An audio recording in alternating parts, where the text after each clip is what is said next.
Welcome to Breaking the Narrative, a Stand With Us Canada podcast. I'm your host, Jesse Primorano, and in each episode, we'll dive into the fight against anti-Semitism and the delegitimization of Israel. From student leaders to community advocates, we'll explore how people are standing up and making a difference. New episodes drop every other Thursday, so let's get into this week's conversation. Welcome back to Breaking the Narrative, a Stand With Us Canada podcast. I'm your host, Jesse Primorano, and thrilled today to be joined again by Natasha Hausdorff, the legal director for UK LFI Charitable Trust, and as we were just saying, legal expert extraordinaire, Israel advocate extraordinaire, and really just a brave face and somebody that people really look up to outside of these things. And I'm just so glad to have you here today. Thanks for joining us. Thank you, Jesse. It's always a pleasure to be back in Toronto. It is. We were just talking a few minutes ago about how, you seem to keep finding yourself here. And, I'm thrilled about that because it means we get to keep chatting. But it's also a testament to, like I said, the work that you're doing. And I think here in Toronto in particular, there's a lot of inspiration around your focus on the law and how it can be applied, incorrectly and incorrectly. And in a way, in Canada, I think in particular, the UK is probably the only country ahead of us in terms of, watching the law sort of be completely disregarded and thrown away. So I think that probably speaks to the interest people have in bringing you here. We're really in that fight, and we're really trying to figure out what we can do, and excited to learn a little bit more from you. We had you here in June. Yeah. We were at the Nova Festival. We did a great exhibit, a great program there. We did Vancouver, we did Calgary and Montreal, and each night the Q&A ran far longer than we would have hoped, and we had to stop and cut it short. And so we promised everybody that they could submit questions that we would ask you on the podcast. So in the back half of today, of this conversation, I have some questions from our audience that I'm really excited to share. So if you submitted a question, stay tuned. It might be coming up. But I really wanted to just start talking, just about you in the last few months since I've seen you. How's it been going? Where have you been? What have you been up to? And most importantly, how are you feeling about the climate? Last time I spoke to you was right after the we'll call it the Piers Morgan debacle, where you were invited basically to not give your opinion and to be silenced and sort of cast aside. Have you felt that to be sort of the general dynamic and the vibe as things have progressed since then, or how do you feel about our space? So an interesting question. I've been told that episode on Uncensored marked a bit of a turning point. A lot of people seem to have turned away from the program. Many others are refusing to go on and have referenced the interview that I did as part and parcel of their decision. Their loss of confidence, if you will, in that program, and unfortunately in its approach. So that's been interesting to watch. In terms of, the general scheme of international diplomacy around Israel, around the war, it's been continuing in, unfortunately, the same trajectory. And that is a serious problem in some regards, in that, talk of recognizing a so-called state of Palestine has clearly been providing succor to Hamas. It has plainly encouraged them to walk away from negotiations. It is undeniably elongating the war, prolonging the conflict. But in the grand scheme of things, what we're anticipating this month, September, the UN General Assembly meeting in New York, and all of the sort of satellite events that we're seeing off of that, is a proposal to commit to a political declaration, which won't change anything. You cannot will a state into being if it doesn't exist. You cannot simply create it by these political declarations.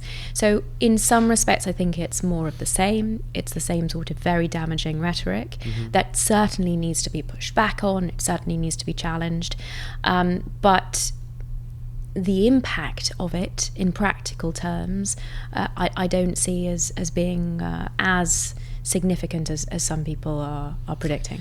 Yeah, and we've talked a little bit about that as in some of the other podcasts and conversations we've had here, is almost this notion of becoming immune to this stuff in some sort of fashion, right? That we get almost used to it in a way that it makes it feel less intense and less serious. But I want to touch on this notion of the push for an establishment of a Palestinian state. Here in Canada, your home in the UK, issue. It's a big issue, right? And it's for us, it feels in many cases like our government's turning its back on us, right? That they're rewarding terrorism against our people, our family, with an establishment of a state that never existed to begin with. And I think for a lot of people, they don't really understand that. They think that this notion of declaring of Palestinian statehood is like ramifications for the past, giving them back something that they once had in the first place, which really isn't the case. And last time we were here, we talked about uti possidentis juris. Absolutely. And I'd love and I'm seeing T-shirts spring up all over the place. Isn't it amazing? Also at the event last night. So I'm extremely encouraged by the renewed interest in this fundamental rule of customary international law.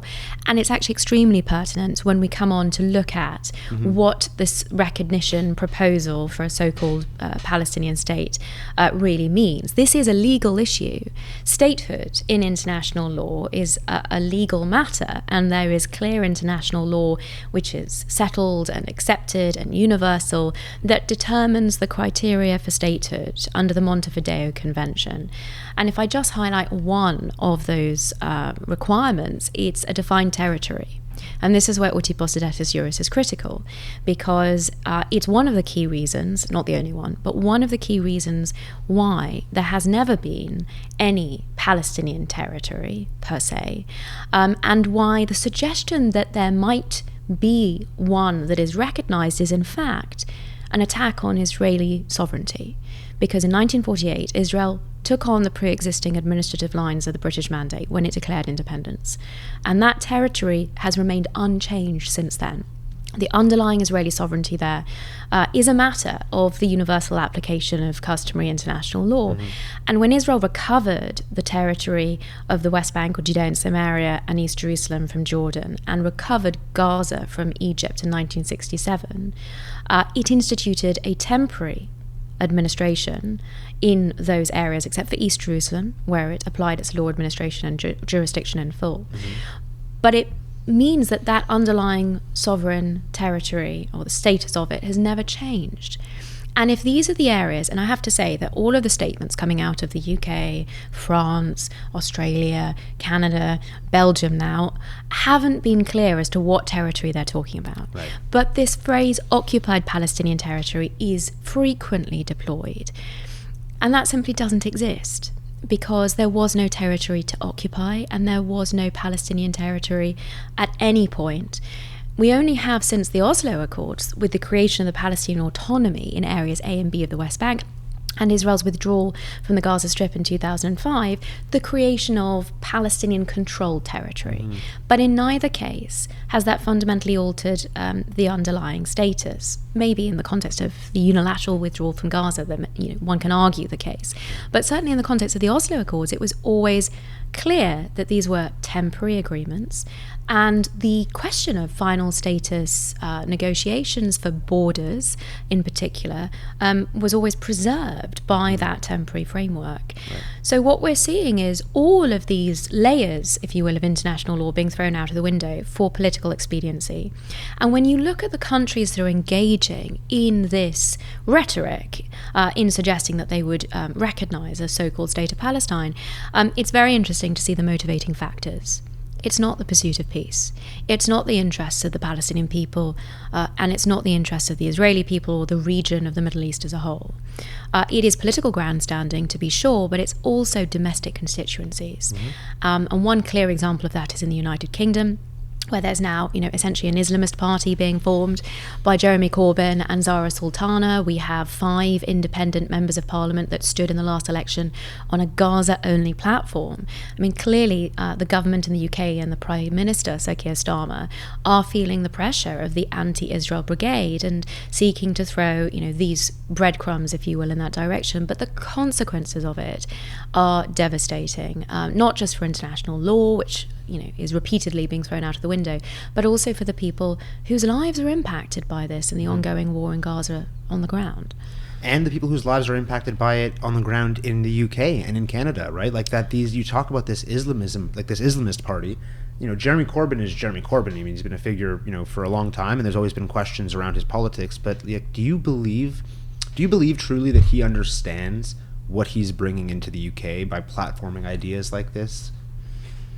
That's a very good question. I know you can't speak for Jeremy Corbyn, but I know I'll let you answer, but I struggle with it because it's the same thing here in Canada, that their immigration has gone through the roof from particular countries, with people with particular sets of values that align with those of the people in Gaza, which is, I'm not saying, to be clear, that this is terroristic values. I'm just saying that there is sympathy for the people in Gaza. And so that platform now politically here in Canada has become all about Gaza, like you said. So I think there should be universal sympathy for the people in Gaza. The difficulty is the sympathy, if you will, or attractiveness of Hamas. Right. And that unfortunately, I mean, Jeremy Corbyn's on the record talking about his friends in Hamas and Hezbollah. Right? This is a man who has a long history of that allegiance, and it's nothing new for him. And in that context, it's difficult to think he's been hoodwinked in the last few months or since the 7th of October by, the onslaught of false reporting in the media. This is a man whose views on this have been entrenched for decades, and who has made his support for these internationally prescribed terrorist organizations pretty clear. But more broadly, we're talking about reasonable people who have clearly been influenced by mass misreporting for certainly the last 2 years, but actually several decades before that. It's just reached a frenzied pitch, and it's very difficult to overcome, false images of starving children, for example, with fact, reason, logic, because there is a completely understandable, natural, instinctive human response when you see images like that and you are told Israel is responsible for deliberately starving children, which of course couldn't be further from the truth. Israel is the entity, the state that has been facilitating aid into the Gaza Strip since the beginning of this war, and has been seeking to ensure that aid is not diverted to Hamas so that children all over the Gaza Strip can eat. But the real insidious nature of these misreporting and these fake images is, of course, that they have each individual one been children who have had serious underlying health conditions that have been covered up by much of the media reporting, presenting them as victims of starvation, falsely presenting them as victims of starvation. So I think when you see the impact of that kind of immediate emotive response, and it's very clearly calculated. I mean, this is a clear propaganda agenda. The modern blood libels, right? It's the same idea. These are intentionally curated storylines used to demonize the Jewish people, to purport Israel to be like this malicious, genocidal beast, taking aim at Palestinian children. But I think for me, the biggest thing is sort of this notion that, Israel, historically, it isn't just about facilitating aid into the Gaza Strip. They have historically facilitated, medical procedures and life-saving, humanitarian work, right? Like, they have been the light in the Middle East for generations that has said, you know what, we will go into, enemy territory effectively and put our people at risk in order to make sure children are being treated, children are being fed and well nourished. And so it really frustrates me, I guess, the lack of critical thought, because it's easy to say, like, so many people have been hoodwinked and tricked, and it's true, 100%. There's like a little bit of there's a percentage in the middle that have really just been duped. But I think the scariest thing is when you see I guess it was the New York Times issue a retraction on their story about which was buried on a Twitter account that had next to no followers. Right, but even then, the only place that I saw it amplified were on anti-Israel accounts that were like, the Zionist lobby is now forcing retractions in order to. Give me a break. Like, it's when the New York Times says we're starving them, it's, of course they must be starving. When the New York Times says we're not, it's, well, now the New York Times is an agent of Israel. And you see like these anti-Zionist accounts pushing this rhetoric. That's really interesting, because a lot of the responses from mainstream media when they've been faced with this criticism that they are simply acting as mouthpieces for Hamas has been to say, oh, but we get complaints from both sides. They do, though. So that we must be right because we're upsetting everyone. And that's frankly an incredibly basic and intellectually dishonest approach to journalism. Well, journalism, sorry, I feel like I keep interjecting, but journalism has lost its integrity altogether. Yeah. I mean, like, we know that from watching what we see on the news, the way that it's portrayed, but I'm sure you caught wind this past week of this, 150 news networks that signed on to push out this, Well, this was a clear campaign that was organized, orchestrated. In fact, many of us had knowledge before it was launched. And then the question is, well, how do you go about pointing out that that this is an orchestrated misinformation campaign. I mean, the question of journalists in Gaza has been an incredibly fraught one. It's been evident time and time again that Hamas members are wearing press vests, either to report, and they are designated units of the Hamas terror army that are there to put out this kind of false information and generate these false reports. And the notion of Pallywood is something that I'm sure many people on the podcast will be familiar with.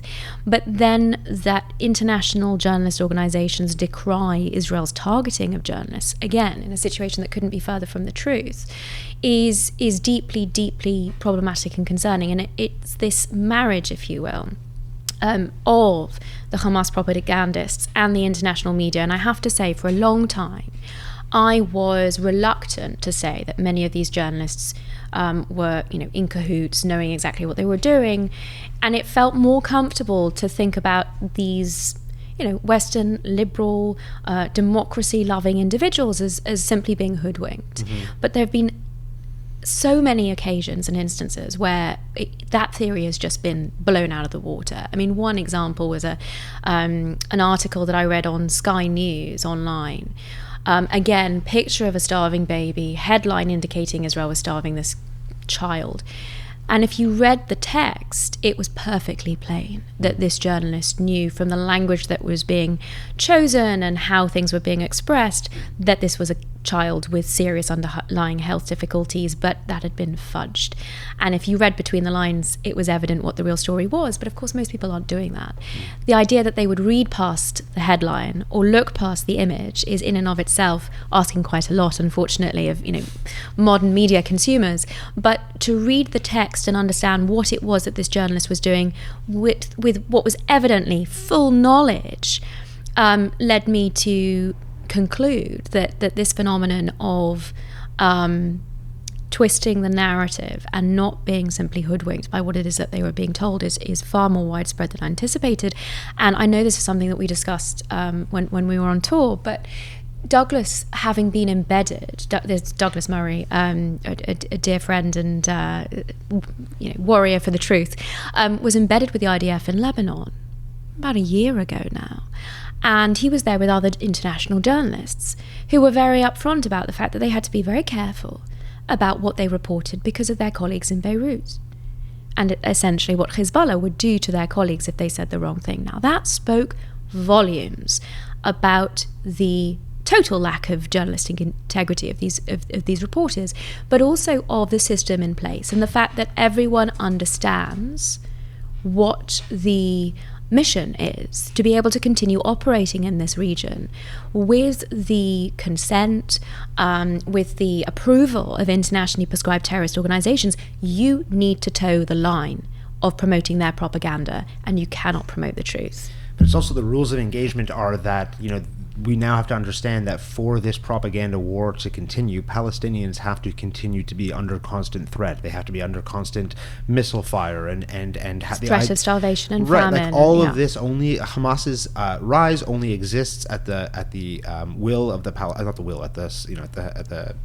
suffering of the Palestinian people, and to me that's the hardest part that I'm just to figure out how people don't make the connection. Sorry, that was failed to get my words out there, but I struggle to understand how the connection is not made when it's so abundantly clear. You talk about the fact that Israel's not allowing journalists into Gaza, Israel this, that, whatever, but who are the journalists that you're hearing from? Like when somebody works for Al Jazeera and there's credible evidence given to show that person is also working and embedded within Hamas, it should tell you two things. First of all, that person is not a journalist any more than they are a target for the IDF, and secondly, that the media that we're consuming from inside Gaza is being completely manipulated.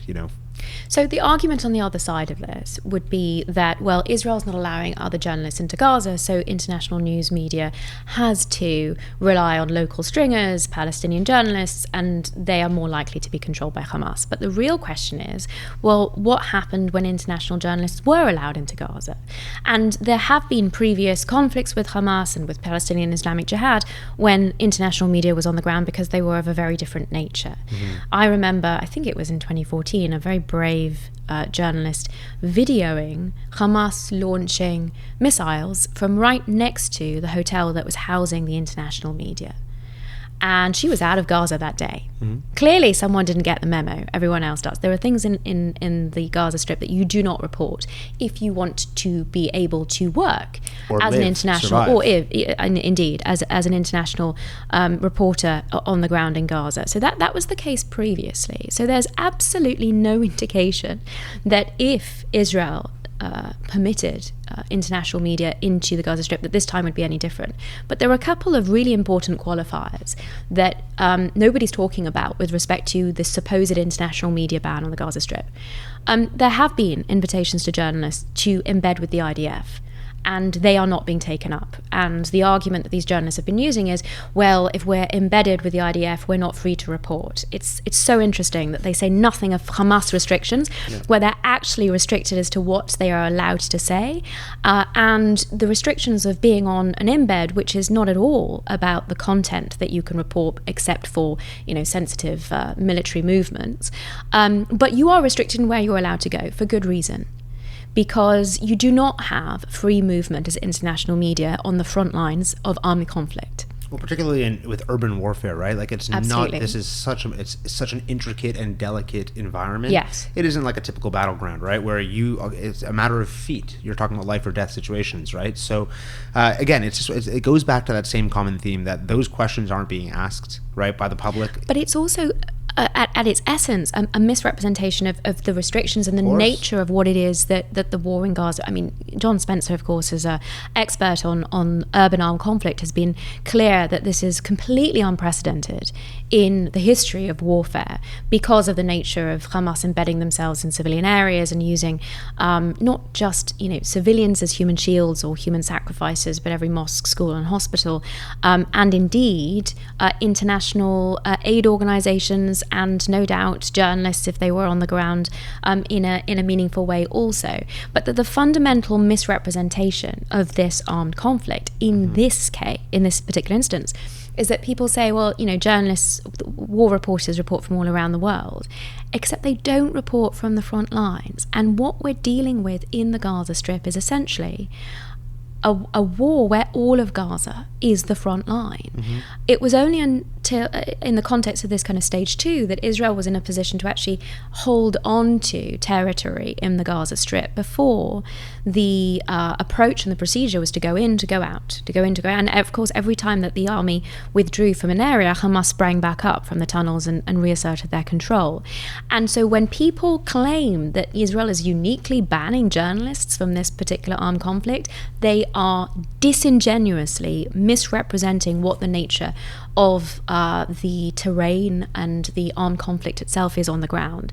And when I was there this time last year, it was perfectly evident to me how restricted movements were, because every part of this was a front line, because at any point Hamas can be springing up from tunnels, and that is a level of readiness and alert that the IDF have to be on when operating in these areas.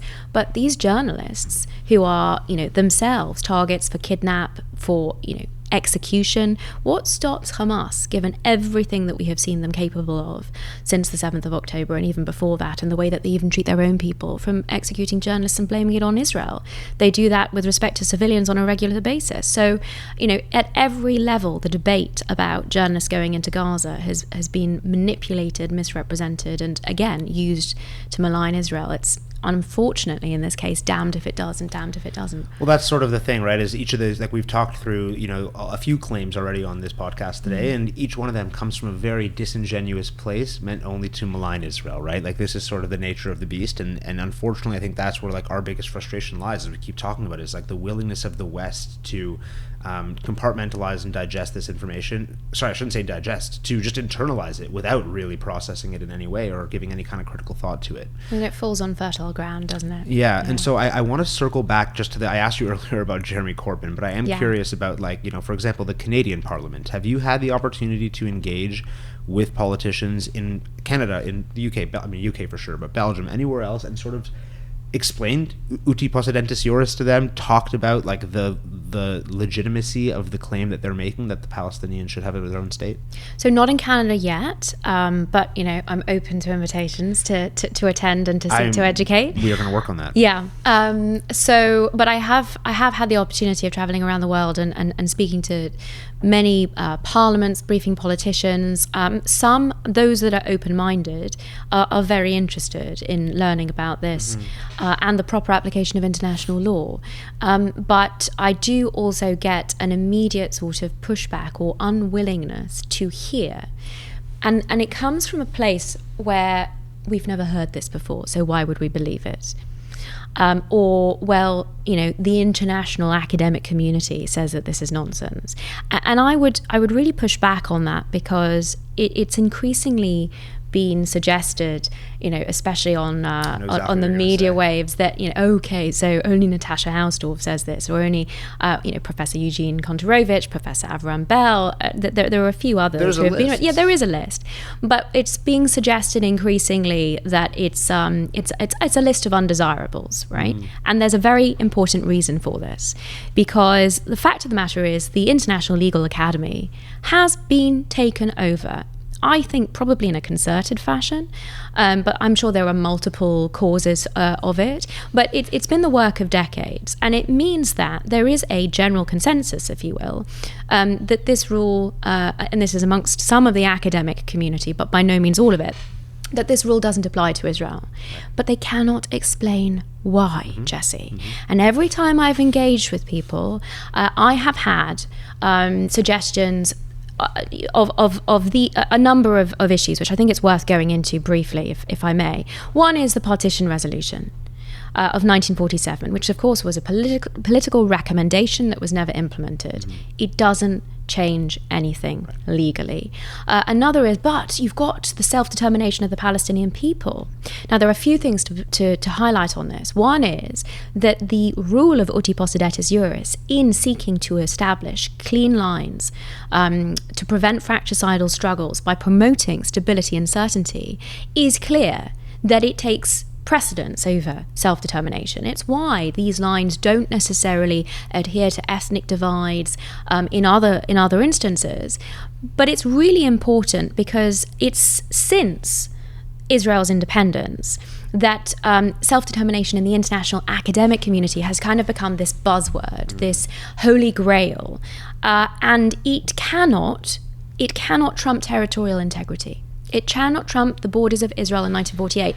But even putting that aside, the Palestinians have self-determination. They have an autonomy in the Gaza Strip, which they had, of course, since 2005. And they also had autonomy in the areas of the West Bank that were placed under the Palestinian Authority, which was created through the Oslo Accords.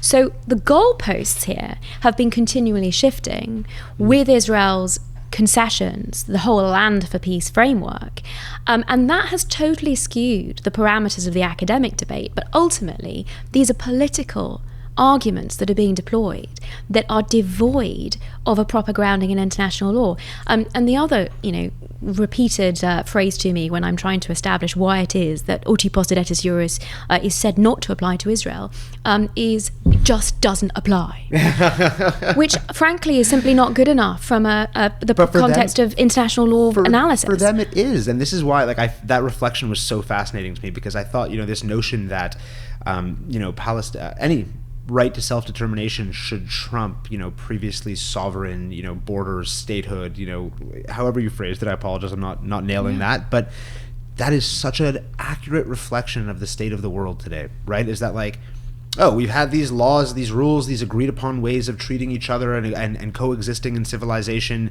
for centuries. No longer do they matter. But it's not universally applied. Where's the self-determination for the Kurds? Where's the self-determination for Cornwall? I know lots of Cornish people that believe that they should secede from the United Kingdom, but nobody would entertain that. Well, no, because nobody else has been refugees for as long as the Palestinian people have been refugees, right? And there is a very interesting, strategic creation of this unique refugee status that is passed down generation to generation behind that, of course. Right, and teaching them that, their children, that it's better to be a refugee and to live in poverty and to live this way than than to seek out a better life, like many other people do. I wouldn't blame somebody for not wanting to live under a Hamas government. But again, these are choices that are made, and has become sort of, in my opinion, this like generational sort of thematic self-imposed trauma, of saying like, this is what we're here for. We're here to like sit and to be refugees until we get what we want. And the interesting thing about what we want is, you're saying, the land for peace, it hasn't really worked. Land for peace. I mean, the fact that we're having that conversation, that the Palestinians would withhold peace, and that might be considered legitimate by the international community. Yeah. It's monstrous, and it's happening now too, right? Like again, not to rehash the same thing, but our government acknowledging the Palestinian statehood is rewarding Hamas for terror, and it's actually rewarding Hamas for putting Palestinian people at risk for 25 years that they've run the Gaza Strip. It's saying, you know what, fine.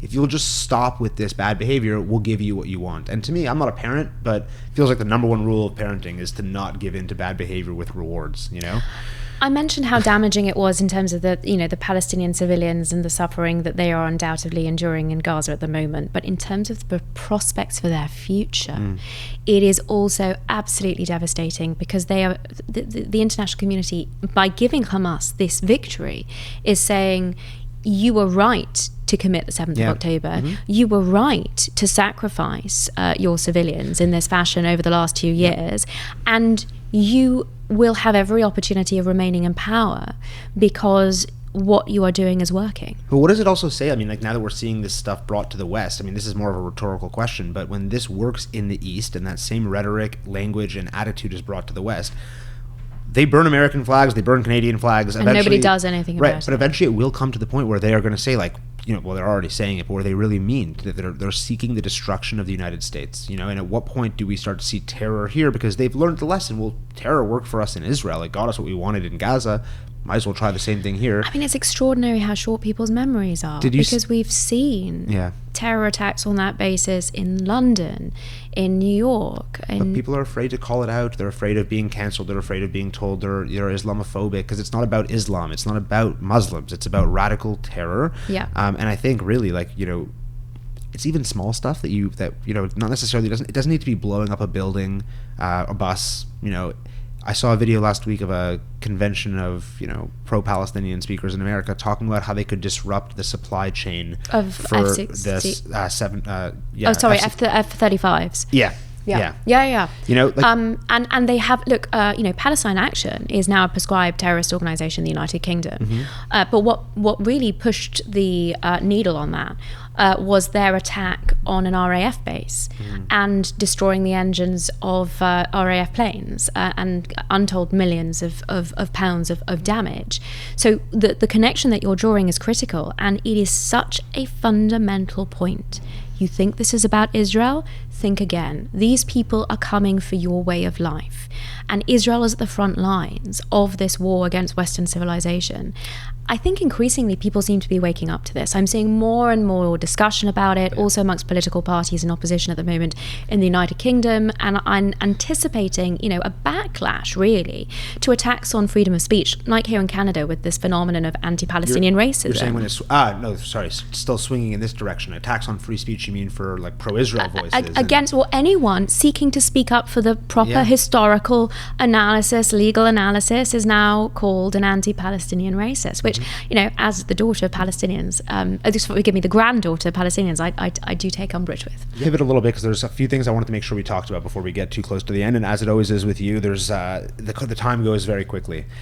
Just this week, the United States government designated 3 NGOs for effectively engaging in the ICC's notion that Israeli politicians and government should be arrested if they were to land on foreign soil, should be sanctioned, should be whatever else. Can you talk a little bit about that and sort of where that comes from and why it's so important for us to highlight these nefarious actors here in the West? Well, it's a huge decision, a positive decision, I think, by Secretary of State Marco Rubio to hight the weaponization and manipulation of international law by these NGOs, specifically at the ICC. But of course, it's much broader than that. But the allegation is that these NGOs have contributed significantly to the false information that was put before the court that substantiated these arrest warrants. Now, you may know that the now suspended prosecutor, Karim Khan, has also been sanctioned by the United States. There was a very substantial piece of work put out by UK Lawyers for Israel that highlighted that every phrase of every sentence of his summary of his arrest warrant application was false, and that is the basis upon which the pre-charge chamber issued arrest warrants against Benjamin Netanyahu and Yoav Gallant, targeting the leaders of the only Jewish state on this entirely false basis. So there's been a process by which this American administration has been addressing a great deal of the negative actors at the court, behind the court's decisions in this process. And part of the reason for that is that it sees it, of course, as an attack, abuse of international law and the court acting outside of its jurisdiction, but an attack on its ally Israel, but also that it sees this as very problematic for US interests, because Israel and the US are not party to the ICC. And if the ICC is going after Israel in this way, there's every expectation that it will go after Americans in similar fashion. So that's where it comes from, but it's a very significant step because it recognizes the role that these NGOs have been playing. And it's important to highlight this kind of cyclical process that we have seen at play.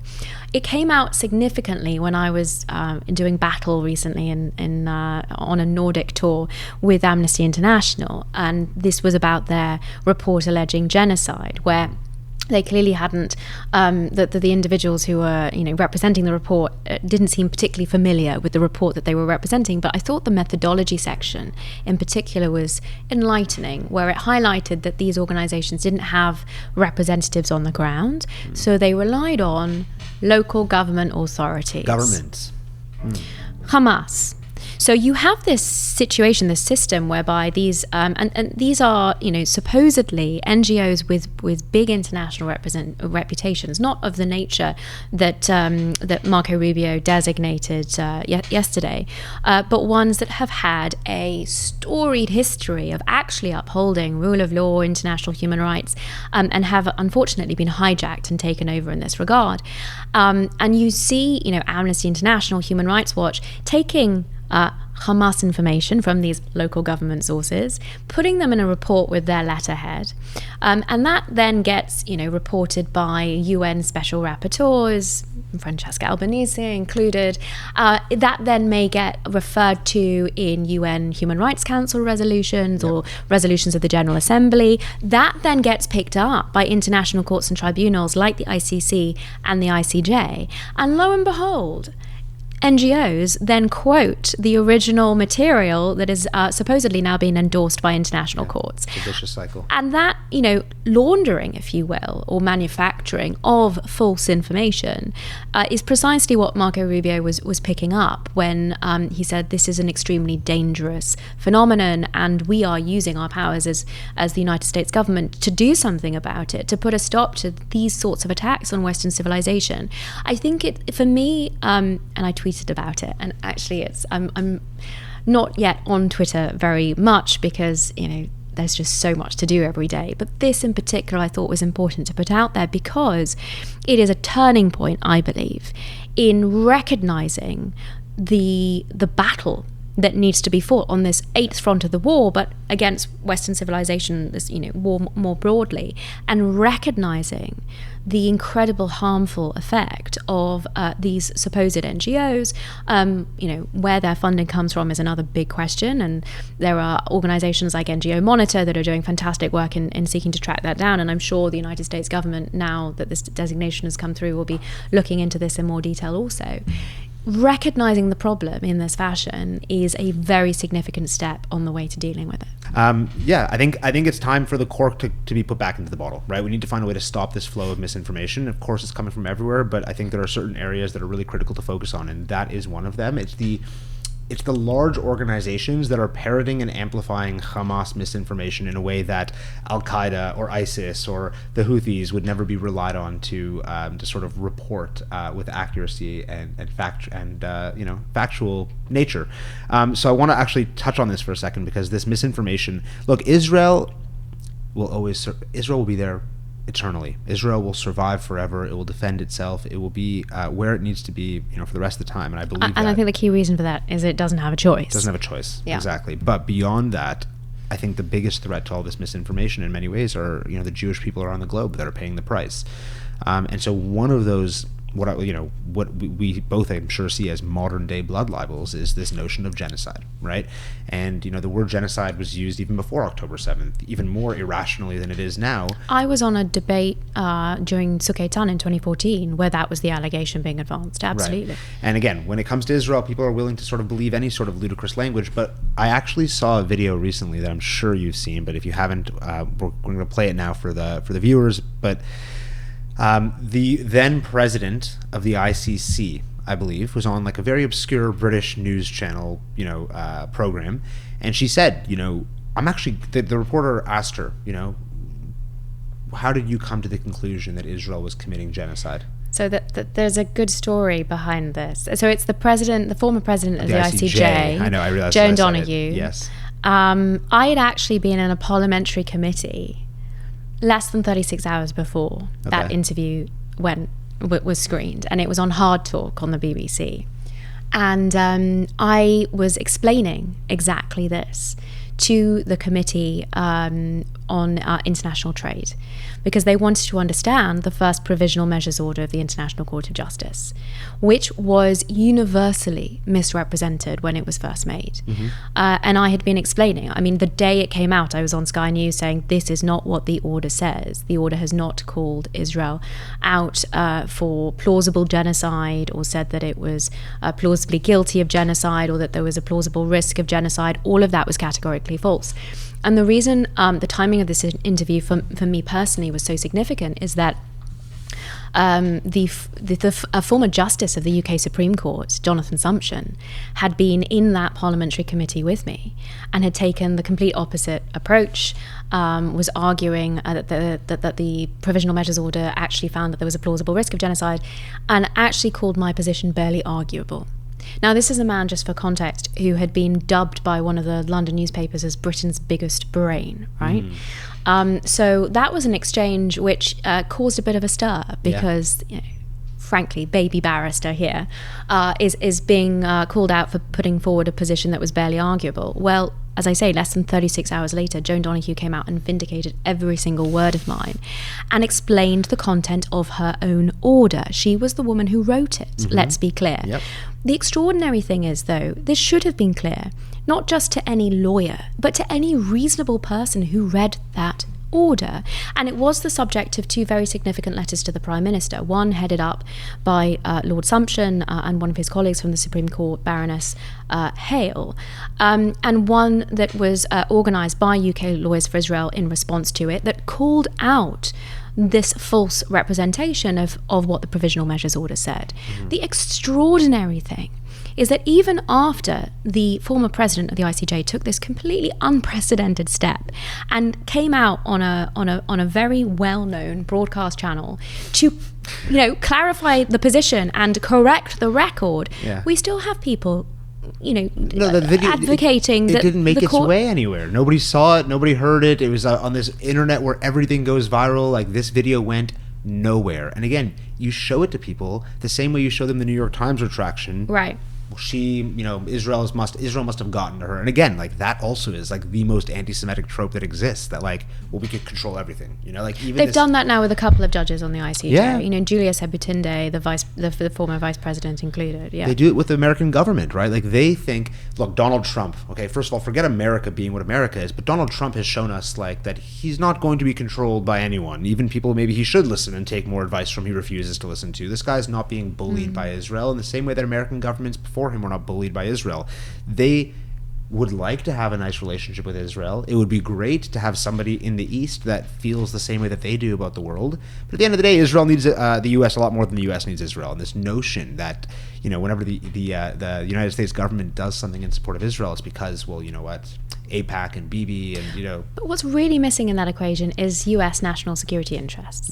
Well, where does the aid that America gives to Israel go? Which is, interestingly enough, not as much as America gives to Egypt, for instance. But where does the aid go? It goes on the American arms industry. And it to a certain extent, I mean, I'm sure Israel would provide this sort of information in any event, just because of the shared values and the need to defend Western civilization. But the security relationship, the intelligence sharing, the fact that America has this strong base, its best ally in the Middle East, is an extraordinary benefit to the American people and frankly North America more generally, and that's strangely missing from the discussion and the conversation, especially when foreign aid is brought up. Right, and again, it just speaks to this notion again of how folks don't seem to understand the depth of this issue and sort of like who the actors are on the right side of the line and on the wrong side of the line, and like this idea that should Israel fall, which would never be the case, but we're looking at an entire region of the world that is aligned against America. Maybe less so now, right? We're seeing with the Abraham Accords and other securities agreements. Like, but again, very much because of Israel, because of their desire to benefit from those positive trading links, security links, and absolutely, and especially vis-a-vis Iran. Iran, yeah, absolutely. So, look, I want to just bring this sort of back again to the top of the conversation. We talked when I first introduced you about this notion of why lawfare has become so important to Canadians. You know, why we feel like we need support from our own government and everything that's happening. Curious from your perspective as somebody who obviously focuses on these issues, but also we got our little relationship from the UK to Canada, and I know we hold a special place in your heart. What has gone wrong here? If you can summarize in less than 6 hours, what has gone wrong? And more importantly, because this might be easier for you to answer, I'm sure we have quite a few lawyers listening to this podcast, intentionally tuning in because they saw that you were on. How can they, I don't want to say speak up, what can they do tangibly to make some kind of a change? What can they do to, whether it's about domestic problems here in Canada or helping our government to understand, the legality of a lot of the claims they make and their desire for Palestinian statehood, talk about Udi Precedentis Juris. What are we missing here, and what can Canadians, everyday Canadians, lawyers do to make a change? So I can tell you from my perspective that what has been so I think successful, and I can definitely tell that it's been successful because there's been quite the backlash to our initiatives, has been applying the law, knowing what the relevant frameworks are, be it with respect to local authorities promoting BDS resolutions against Israel, which is not in keeping with their obligations as local government or as guardians of the pensions funds. Similarly with universities, making sure that university authorities know that they are being held to account, in protecting Jewish students, in making sure that there is freedom of speech on campus, and then when it comes to national government, making the legal case. It sounds trite, but this is a situation where the law and the facts are very much on our side, and it's a case of arming yourself with that information and deploying it in a way that is going to be effective. So in the UK, it's been through us having incredibly well-regarded patrons that mean our letters are taken extremely seriously, and that's important, not just because of the way in which the organisation is viewed, but critically because of the content of what is communicated. And it's the content that has moved the needle on each of the occasions, and you can come to the website and perhaps glean some inspiration from the kinds of successes that we've had, all the way from dealing with discrimination in the National Health Service, or with Jewish patients feeling extremely intimidated with free Palestine badges being touted, to, as I say, universities and those issues, local authorities, and pushing back on misrepresentations to the Prime Minister, to the government, on what international law says, as well as trying to hold the media to account. Now that is a much more fraught, complex, difficult process, but it's one that we're continually working on. And a lot of the time, providing the correct analysis and application of international law is an enormous step to calling out these misrepresentations across the board. There's no quick fix unfortunately, for it. And what we have been doing really has been the work of over a decade. But it means that we are a trusted brand, a source for the proper application of law domestically and internationally. And I know that I'm talking to a lot of lawyers here in Canada about, embarking on similar work, which I think is encouraging because it's desperately needed. Yeah, it desperately needed. The only thing I want to touch on quickly, just to ask you to maybe explain in more detail, is holding media accountable. This is something that I've had conversations with other Jewish organizations about, and private people as well. And we I don't know, hit a bit of a roadblock, I guess you could say. What can we do to hold our media accountable for the lies that they're spreading within our country? So that very much depends on the national regulatory context. Obviously in the UK, we've got the BBC that does have obligations under the Charter. So CBC here. But the obligations under the Charter for the BBC include due impartiality, accuracy, and there are mechanisms. Often they're not particularly sexy. They involve, an arduous complaints process, but you have to engage. Well, this is sort of what you're saying, right? Is that we're not going to solve the problem. It's not a quick fix, but the only way to fix it is to take small chunks out of it, bit by bit, at a time. Hold to account. And accountability. I feel like every episode I have a guest on, all we talk about is accountability, because there is none in this world right now, it feels like, and we need to try to create some because it's really slipping out of control. Okay, Natasha, I want to move into some of our questions from our audience, from those that were in attendance. Whether Vancouver, Calgary, Toronto, Montreal. I think we have some from everybody, but we'll see how many we have time to get through. I want to start, so this one's a bit tricky. I want to say off the cuff that whatever the answer to this question is, Israel has and I don't mind saying this, I know some people might not agree, Israel has a moral obligation to facilitate aid into the Gaza Strip as it can.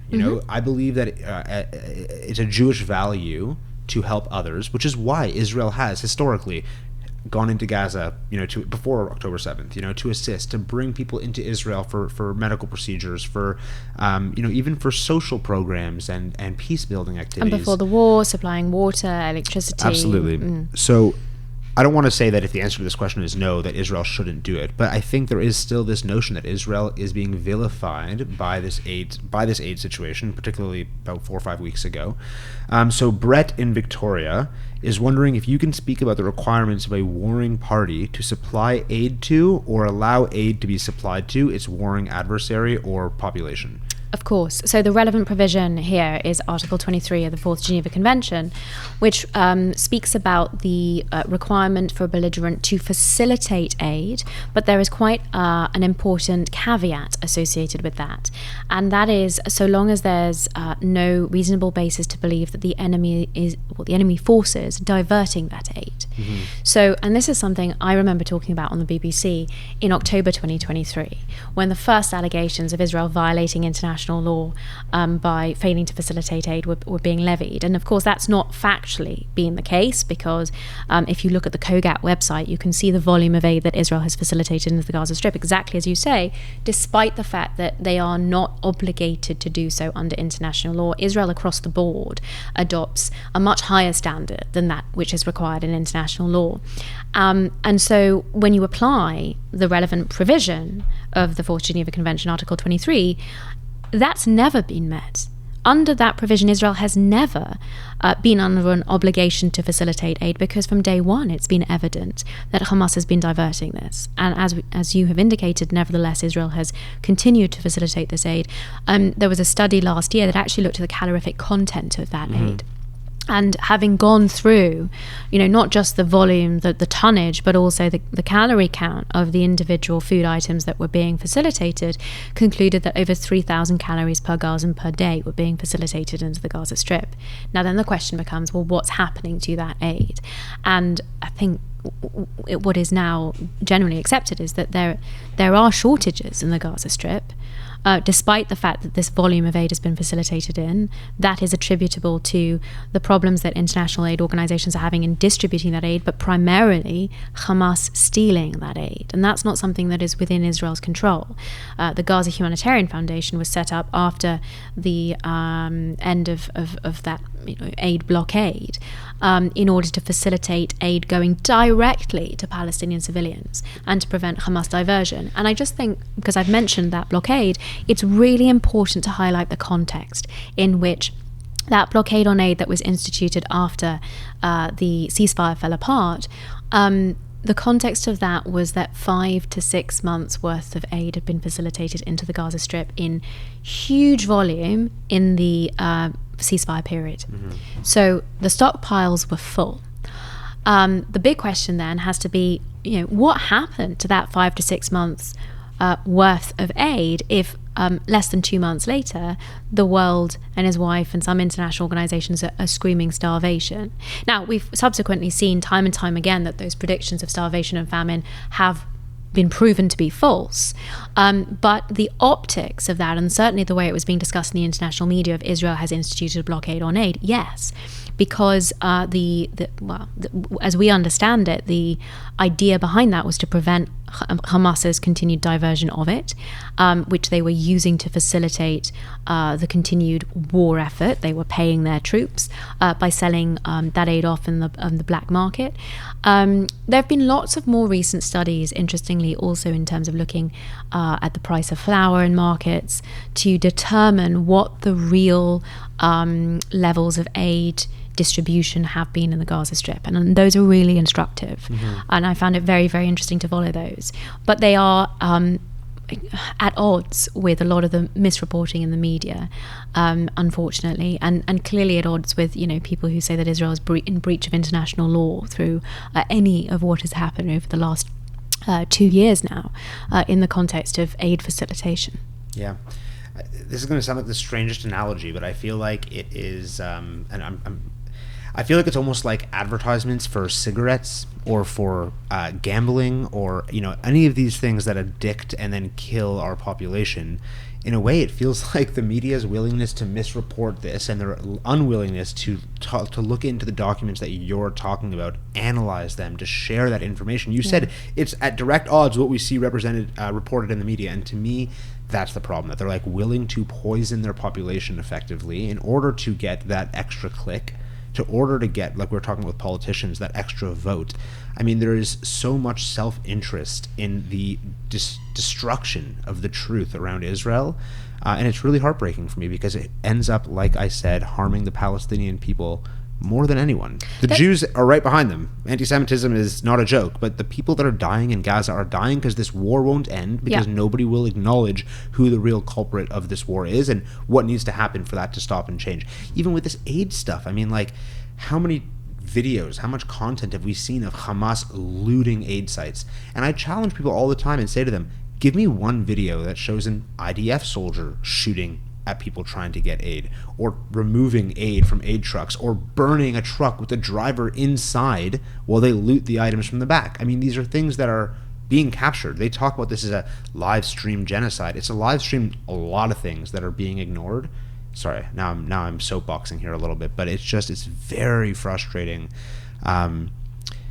It's frustrating to be called a baby killer and a racist and all these things when we're the ones fighting for their safety in a way that these people in the West are actually putting them in greater danger, and it makes my blood boil. I'm sorry. I hear you. I wonder if it's also worth highlighting, an additional factor in this, which is that many people may actually understand the realities of this situation, but not have the courage to stand up and speak them. Because of the backlash that you've highlighted. And I think it just makes it so important that as many of us as possible do speak the truth on this, because ultimately it is a numbers game, and it's certainly not one that I'm ever going to be willing to give up the fight on.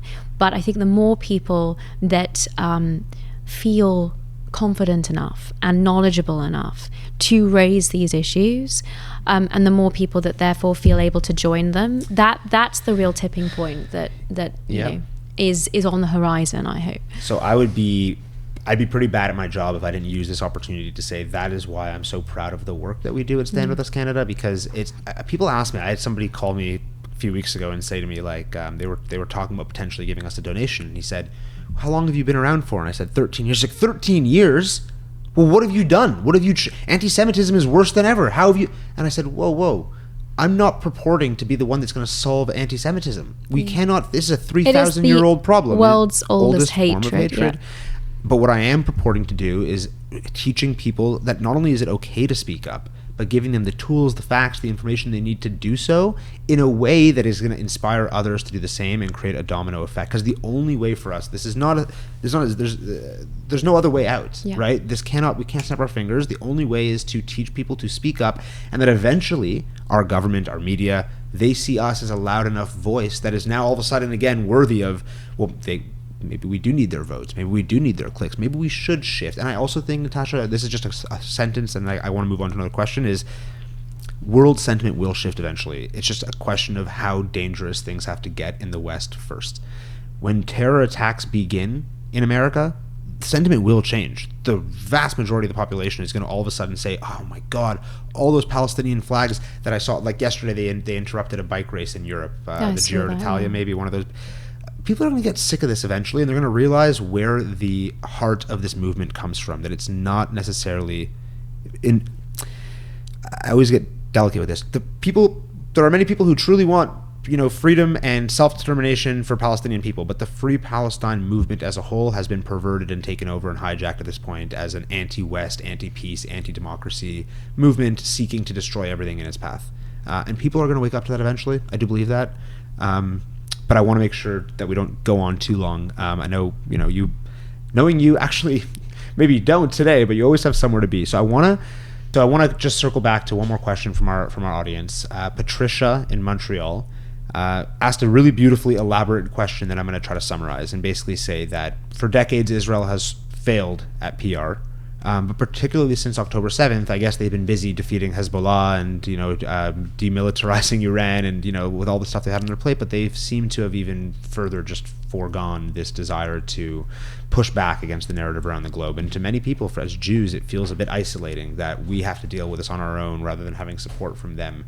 The question that Patricia had is, why hasn't there been, but I'll rephrase it a little bit to, what do you think of the idea, and could it come to fruition, to have some sort of like a global communications team where there are folks like you, from around the world that are, maybe some in law, some in communications, some here and there, that can say, look, we need to be more coordinated. Like, look, these 150 news networks that signed on to this disinformation plan, I have no issue with the group that sent that out to them. I think we should do the same. We should send out coordinated communications. I'm not saying we should ask them all to just put it out without thinking, but I mean, we should send messaging to news media and say, look, this is the truth. We'd like you to do something with it. My issue is that they were all willing to sign on and just sort of blast it out, publicly. But has there been any conversation around that from folks like you, Douglas, like people in this circle, and saying, like, we need to take over Israel's PR. We need to work on this together? So I certainly don't see that as my role. I'm a lawyer. I'm talking about international law from the perspective of the truth, the reality, and pushing back on the misinformation. This messaging is so important. Well, I've got a few things to say on this. Okay. So lots of people are painting me as an Israel advocate, but I'm speaking up for the rule of law here, and in that sense, and Douglas too, seeing ourselves as advocating for the defense of Western civilization. The internal operations of Israel's own communications is I think quite a different matter. Mm-hmm. I did hear recently a very convincing explanation for why it has been so bad, and ultimately that seems to be rooted in Zionism. So the whole notion of the Zionist project was that Israel, the Jewish state, didn't need to explain itself anymore to the non-Jews, right, as Jews have historically had to do. If it's turning out their pockets, or it's answering interrogations, or proving negatives. I mean, there's a phrase in Hebrew that says, "Prove you don't have a sister." It's actually very difficult to do, but it's like Israel is constantly being required to prove it does not have a sister in each of these instances. So this idea that, and it pervaded across Israeli society and successive Israeli governments, I know for decades, we know what we're doing is right. We don't need to explain ourselves to the international community. That was a big part of what got us into to this position of seeing, so much misinformation take hold. I think another critical aspect of it is a feeling that they are resigned to whatever we say, they run with the misinformation. And so your idea of putting out a piece of paper, who's going to run with that exactly, especially if it comes from, some sort of concerted initiative that may be seen as linked to Israeli PR efforts and initiatives. Now, I actually think the most powerful aspect of what it is that I've witnessed over the last couple of years is individuals taking the initiative, taking it upon themselves to speak to their area of expertise, to call out this misinformation. I mentioned John Spencer earlier. He's done phenomenal work within his area of expertise. No connection to Israel. Colonel Richard Kemp, similarly. Individuals who feel aggrieved that their subject area has been hijacked by people, by propagandists, and that have the integrity and the courage to push back on that. They need to be celebrated and provided with support to continue these efforts, and ideally we find ways of cultivating more people that are happy to speak not off of some sort of script, but speak the truth as they know it, because of the research that they've conducted, because of their professional background, their expertise. I mentioned the report of over 3,000 calories per Gazan per day being facilitated into the Gaza Strip. That was nutritionists and academics, many of them at Hebrew University, who have spent decades studying this material and therefore had the tools to be able to attack that aspect of misinformation with. So that's really important. I know that we've seen a phenomenon, or the growth of the social media influencer. Frankly, that's not a world that I know particularly well or very much about, but they seem to be doing important work within their respective fields of getting that kind of information out. But I think the minute that you seek to create some kind of concerted effort behind this, you do become far too similar to the other side, if you will, that is wishing to put out that kind of misinformation. And part of, it's a strength and a weakness. The fact of the matter is that not everyone who is pushing back against that misinformation is going to agree. And finding, material, because it's nuanced, because it's complicated, because it's very difficult to get information out immediately. And most of the time, when Israel finally manages to prove it doesn't have a sister, it's in fact quite a little while after the lies have already gone around the world. It's too late. Yeah. It's too late. But that's the reality, unfortunately, that Israel is dealing with. It's not an internationally prescribed terrorist organization that rejoices in putting out false information at the first opportunity. For example, claiming that there were 500 casualties from an Israeli airstrike on the Al-Ali hospital in October 2023, when it was actually a Palestinian Islamic Jihad rocket that fell in a car park. Right? Israel doesn't put out information from official sources unless it has double, triple, quadruple checked it. That takes time. That's the reality we're dealing with. And I fundamentally believe that the two most effective messages that have a hope of actually cutting through, and this is going to take time, there's not a quick fix, and there's not going to be some sort of international conglomerate that can kind of present a prefabricated tick box piece of information for the media to pick up. But the two messages that I think we absolutely need to be hammering home are: you are being lied to. You are having the wool pulled over your eyes. And that's true. And we have receipts to back it up. And I do believe that if people recognize that this has been the case, there must be some sort of instinctive reaction or backlash. People can't be happy with the fact that they are being hoodwinked. So that, I would say, is message number one. And message number two is coming back to a recurring theme of our discussion: is this isn't about Israel. They are coming for you. And you need to get smart. You need to realize, what the threats are, what this misinformation is doing to your readiness and your ability to combat these forces that are vying against Western civilization. And I think each individual, group, initiative has to be in a position to promote the facts and the proper analysis in the right way. And I think the minute, from my limited experience, for what it's worth, the minute that you try to control people, to group people, that might work on the other side, where everyone is singing off of the same false hymn sheet. It doesn't work where you are. It's a messy business calling out the truth, but it's got to be embraced. I know, but that's the that's where I guess my problem lies, is that we have historically, like, the Jewish community has, they say 2 Jews, 3 opinions, right? And to me, that's a big part of why we, not to victim blame or to put it on, because it's not our fault. I mean, this is definitely not a result of our behavior, but I will say that if we could be more unified, we would be stronger as a people. That's what I'll say. And I guess, like, that's sort of where I come into this, is that, like, there is a lot of that notion of, like, well, why bother trying? Because, like, most of the Jewish community, like, somebody won't agree. There's going to be fractions and, whatever, but factions. I mean, I don't know. We've just had a recent controversy in the UK where on a march for the hostages in London, there were rabbis, if you can believe it, that said we need to protest Hamas and we need to protest the Israeli government. And they were booed off of the stage. And then the whole, drama ensued afterwards as to, the divisions within the Jewish community in the UK. I totally hear what you say, Jesse, about the diaspora feeling very much under attack. But I think the one thing I absolutely need to stress is that is as a result of increased anti-Semitism. It is not as a result of anything that Israel is doing. It's the contrary. Yeah, I know. I know you weren't suggesting it, but many people around the world are. Of course. And that instinctive reaction of we need to protest the Israeli government is fueled by that kind of suggestion that they are being targeted as Jews because of Israeli action, when actually it's completely the inverse. Yeah. It is Israel is being targeted with this false criticism because it is the Jewish state. In order to propagate anti-Semitism, not as a result. Like, one isn't a result of the other, one is the means to the next. Right?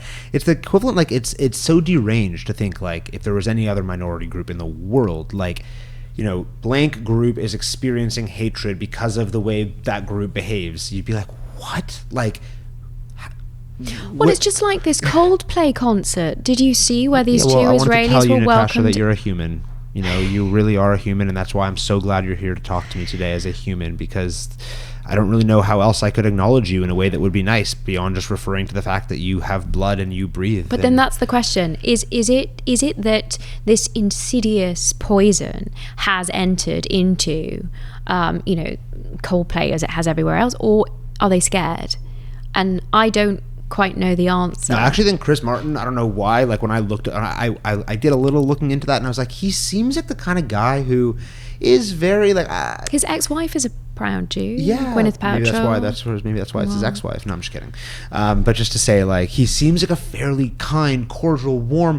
Coldplay's music is, like, beautiful. It's very, like, I don't get the sense that he's a hateful person, or that he's just scared. They're all just scared. Everybody is scared. Not everybody. I mean, Kanye and the like, but people are too afraid to speak up because of what's going to happen to them, and this is the part that they need to understand. Like, so that we need to provide them with support. First they came for the socialists, and I didn't speak up, and then they came and the blah blah blah. You all know the saying, right? And then they came for me, and there was nobody left to speak up for me. This is what's going to happen here in North America: is that eventually people are going to be the last ones standing against this radical ideology and realize, oh wait, I probably should have spoken up sooner. Yeah, I probably should have said something when they crashed my Santa Claus visit with my child, or they interrupted the Remembrance Day ceremony I went to honor my grandfather who served in World War. The statues. Right, like, people eventually will have to wake up. And I gotta say, Natasha, I hear what you're saying, and I've never been so sure to be wrong of something before, because if you and I disagree, then I must be wrong. There's no other way around it. But I do think, like, you need to sometimes fight fire with fire, and I don't mean fire as in, like, run to a university campus and wave a flag in a protester's face and start a fist fight. I mean, like, I would love to see, I'm not saying it's right, I believe you're right and I'm wrong, but I would love to see a coordinated effort like that. All eyes on Rafah, that one post changed public sentiment drastically, right? So if you could curate information, but it's all on the basis of false information. So my point is that no, exactly, but it works far easier when everyone is singing off the same hymn sheet because it's a false hymn sheet. But what if it's true? Then what's the difference? If it's truth, if we can get everyone to sing the truth out loud, if we can have every look, I mean, I'm build it. I will. Don't tempt me, because I will. But we need people. But I think I'm not waiting around for this, Jesse. We've got work to do to get the truth out. Of the other, right? But it's like, look, Natasha, if everything you were doing every day could be distilled into some sort of a communication that the entire Jewish community and pro-Israel community could see, like, if there was some way for this is what I'm trying to achieve on Twitter. So it's still early days and it's building up, but hopefully with that I'll phrase it for you, I swear. But imagine if you, Douglas, like Louai Ahmed, all these great voices, like on just one day, once a month, there was like something that was shared and everybody around the world saw it and it had like real intentionality behind it. And I don't know, to me, that's a From win. your lips to God's ear. Anyways, Natasha, look, you and I could chat all day. I'm thrilled to have had another chance to sit down with you. And I think that, as tends to happen, this is probably going to be one of our longer podcasts, the same way I think our last time together was the longest one that we put out, because it's fascinating to listen to you talk. And I think specifically that you are so well versed on issues that most people truly don't understand, not because they're not smart, it's because you need real training, not just as a lawyer, but on international law. So it's been a fascinating conversation. I really appreciate you being here. We try to end every episode with some semblance of hope, so that we're not just like throwing gray into people's days all the time. What has left you feeling hopeful of late? So I know in our conversations we spend a lot of time focusing on the eighth front of this war, which it's up to us to fight, ultimately, to reasonable people to push back on the misinformation. But we shouldn't lose sight of the seven fronts of this war. The kinetic fronts, where Israel has been fighting Iran and Iranian proxies and winning in ways that before the 7th of October, none of us could have imagined. And this episode, it's been called the 12-day war with Iran. I think that's a misnomer, because the war with Iran has been going on for decades. But that 12 days where Israel cleared the way for America to come in with B-2s and change the face of the region as we know it for the positive, that gives me incredible hope.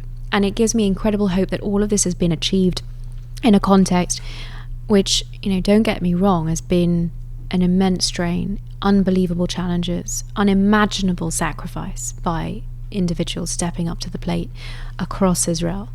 But what Israel has been able to achieve for Jewish security in the state of Israel, which is inextricably linked with Jewish security around the world, and for the improvement of the region as a whole, is utterly remarkable. And it's important to keep sight of that, to take hope and optimism from that, and to channel those successes into the eighth front, which we're so actively involved in fighting on. And I hope to build an army to continue the fight with the ammunition of the truth and the proper application of international law in those successive battles. But we should make sure that we understand what has been achieved since the 7th of October. I know 2023, I know we're coming up to the second milestone of this, which is painful in so many regards. But recognizing how ordinary Israelis have stepped up to the plate and showed their mettle is truly inspirational to me. So beautifully said. I think we spend a lot of time focusing on the negative, focusing on Gaza in particular. And it's really important to remember, the successes that we've seen militarily, and not just, like you said, as we keep saying, not just for Israel's security, but for the sake of the global security. The world is in much safer hands when Iran is not in possession of nuclear weapons. One day they might thank Israel for it. One day. We'll see. It might take a while. Natasha, thank you. My pleasure. I keep saying, but it's the greatest of pleasures. Thank you. I really appreciate you continuing to spend time with us, and I'm sure we will do this again. But for now, wishing you all the best with whatever's coming next, and a thank you on behalf of everyone listening, everyone in our community, for using that very big brain of yours towards the most meritorious work that you possibly could, and standing up really on your own in this arena, specifically to international law, braving that mob seeking desperately to cancel you, in support of our community and the Jewish community, our community, and the Israel community. Just really grateful. Thank you, Jesse. It's always a pleasure to be with you. Thank you.